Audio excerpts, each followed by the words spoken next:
Hi there. I'm Dr. Joe, and I'm wondering how I can be of help to you today. Earlier today, I was at Starbucks sitting enjoying a coffee, and I had the greatest time watching a couple that was seated nearby. This man and woman had to be in their late 70s or early 80s, and what captured my attention was the fact that they are clearly intimate with each other. Now, how could I tell? I could tell they're intimate because of their body language, how they were looking at each other's eyes, how they were clearly paying attention to what they were saying, and how this woman could not stop rubbing her partner's forearm.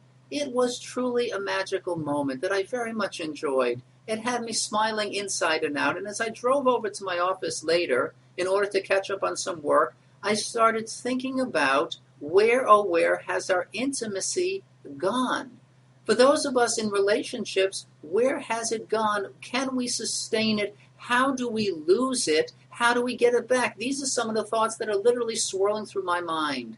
It's because I think intimacy is crucial in a relationship. And yes, I'm talking about overall intimacy, of which a happy, fun, healthy, frequent sex life is important. But I'm talking about global intimacy because I think once you lose that sense of intimacy, you are in trouble and you have to fight to maintain it. I think intimacy is so important that of all the things you can lose, I never want you to lose that sense of intimacy, that urge to see each other, to touch each other, to share with each other what's been going on in your day. In fact, I would rather you walk out of the mall, lose your car, and spend 6 hours trudging aimlessly in the parking lot than lose your intimacy. I'd rather you drop and lose your cell phone, your iPhone, whatever device you're carrying, because let's face it, you can go replace those. But when you lose that intimacy between you and your partner, the loss is much, much greater. So what can we all do to protect it? Where can we find the time? We're so busy. We have so many appointments. We have so much stress. It is so easy to put each other on the back burner. I think the secret is about time. And what I hear from couples here in the office and outside in the world at large, what I hear about are couples that are fighting to maintain their intimacy. Lots of couples, and you may be doing this as well, are having date night on Wednesday night so that no matter how busy you are, on Wednesday night you are together. There are couples that no matter how busy they are with work and family and all their commitments, they are spending an hour or two on the weekends together.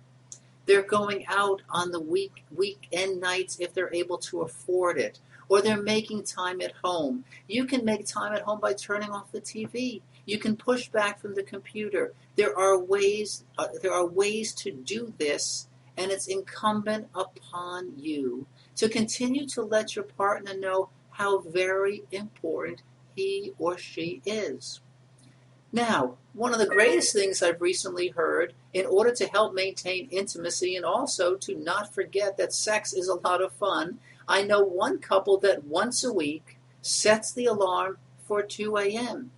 And although I thought this was a little bit far-fetched when I heard about it, these folks that I know have reported to me that that hour or longer between 2 a.m. and 3:30 a.m. early Thursday morning is among the best sexual, close fun they've had in 20 years. And they're never going to stop doing it. So I don't know if that's your cup of tea, but if it is, why not give it a try? I'm thinking of setting my alarm for 3 a.m. I'm Dr. Joe from Boca. I'll talk to you soon.